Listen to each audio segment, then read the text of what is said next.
अगर मैं आपसे कहूं कि न्यूजीलैंड के खिलाफ दूसरे ओडीआई में अगर आपको ये दो प्लेयर खेलते हुए दिखाई ही ना दें तो भाई साहब चौंकिएगा मत, क्योंकि वाकई में ऐसा हो सकता है। लेकिन सवाल उठता है ना यार, जब पहला मुकाबला टीम इंडिया इतनी शानदार तरीके से जीत चुकी है तो फिर आखिर किन दो खिलाड़ियों को बाहर करने की बातें हो रही हैं? और सबसे बड़ा सवाल क्यों? देखिए, अभी हाल फिलहाल भारत और न्यूजीलैंड के बीच ओडीआई सीरीज चल रही है। ओडीआई फॉर्मेट में जहां आपके शुभमन गिल कप्तान हैं और श्रेयस अय्यर उप कप्तान हैं। यानी जो कप्तान और उप कप्तान पहले इंजर्ड थे, अब वो दोनों पूरी तरह से वापस आ चुके हैं। लोगों को लग रहा था कि शायद कप्तानी को लेकर कुछ बदलाव होगा, लेकिन नहीं, कप्तान वप्तान कोई नहीं निकलेगा। भारत पहला मुकाबला जीत चुका है, जो कि वाकई में बहुत खुशी की बात है। और अब भारत के पास दो मुकाबले और बाकी हैं।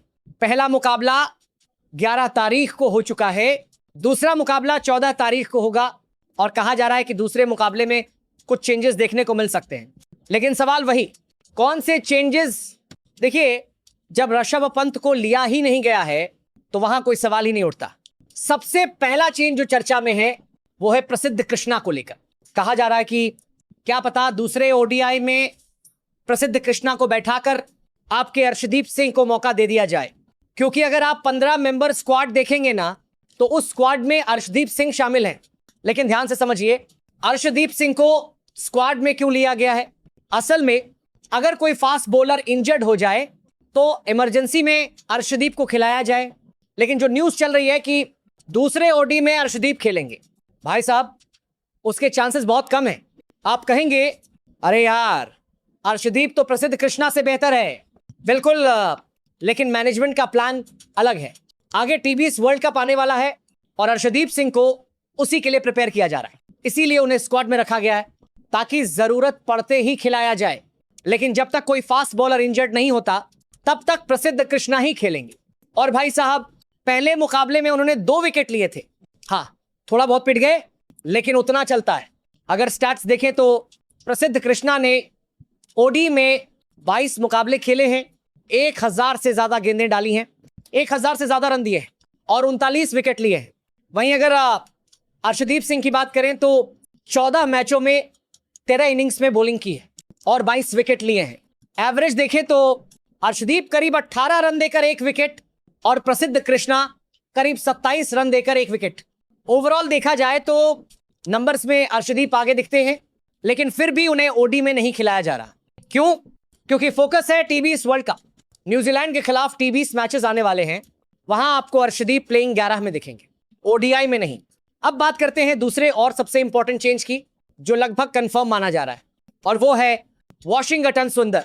आप कहेंगे अरे यार, वॉशिंगटन सुंदर को क्यों बाहर करेंगे, इतना बढ़िया ऑलराउंडर है। बिल्कुल सही बात है, ओडी में 29 मैचों में 29 विकेट और बैटिंग में भी भरोसेमंद प्रदर्शन। लेकिन फिर भी सवाल उठता है क्यों बाहर? असल वजह यह है कि पहले मुकाबले में फील्डिंग करते वक्त गेंद रोकने के चक्कर में उनके घुटने में हल्का खिंचाव आ गया। हाँ, वो बैटिंग करने आए थे, लेकिन वो भी इमरजेंसी कंडीशन में। जब विराट कोहली आउट हो गए, जडेजा आउट हो गए, बाकी बल्लेबाज जल्दी जल्दी लौट गए, तब मजबूरी में वॉशिंगटन सुंदर को आना पड़ा, वरना भारत के लिए मैच जीतना मुश्किल हो जाता। लेकिन दूसरे ओडी में उन्हें रेस्ट दिया जा सकता है और उनकी जगह नीतीश कुमार रेड्डी को मौका मिल सकता है। अब आप पूछेंगे नीतीश कुमार रेड्डी कौन है? देखिए, ओडीआई में अभी तक उन्होंने सिर्फ 2 मुकाबले खेले हैं और 27 रन बनाए हैं। एवरेज 27 का है, लेकिन मौके कम मिले हैं। वो फास्ट बॉलिंग भी कर सकते हैं, बैटिंग भी कर लेते हैं और फील्डिंग भी सॉलिड है। हाँ, कंपैरिजन में वॉशिंगटन सुंदर का पलड़ा भारी रहता है, लेकिन अगर इंजरी रिस्क है तो मैनेजमेंट रिस्क नहीं लेगी। इसीलिए अगर वॉशिंगटन सुंदर पूरी तरह फिट नहीं हुए तो दूसरे ओडी में नीतीश कुमार रेड्डी खेलते हुए दिख सकते हैं। बहुत लोग कह रहे थे कि आयुष बडोनी आएंगे या कोई और नाम आएगा, लेकिन स्क्वाड के हिसाब से सबसे लॉजिकल रिप्लेसमेंट नीतीश कुमार रेड्डी ही हैं। अब सवाल यह है, अगर ये दोनों चेंजेस हो जाते हैं तो क्या टीम इंडिया पर कोई असर पड़ेगा? बैटिंग पर तो बिल्कुल नहीं, क्योंकि जब तक रोहित शर्मा और विराट कोहली है तब तक टेंशन लेने की जरूरत नहीं। हाँ, पहले मुकाबले में रोहित थोड़ा फ्लॉप हो गए थे, लेकिन फिर भी टीम इंडिया ने 300 प्लस रन बना दिए और आराम से मुकाबला जीत लिया। अब आप बताइए क्या दूसरे ओडीआई में भी नैया पार होगी या बीच मझधार में डूबेगी? लेकिन एक बात पक्की है, ये वाला चेंज आपको जरूर देखने को मिलेगा। और अगर आपको और ज्यादा जानकारी चाहिए तो फिर मिलते हैं इस वीडियो में।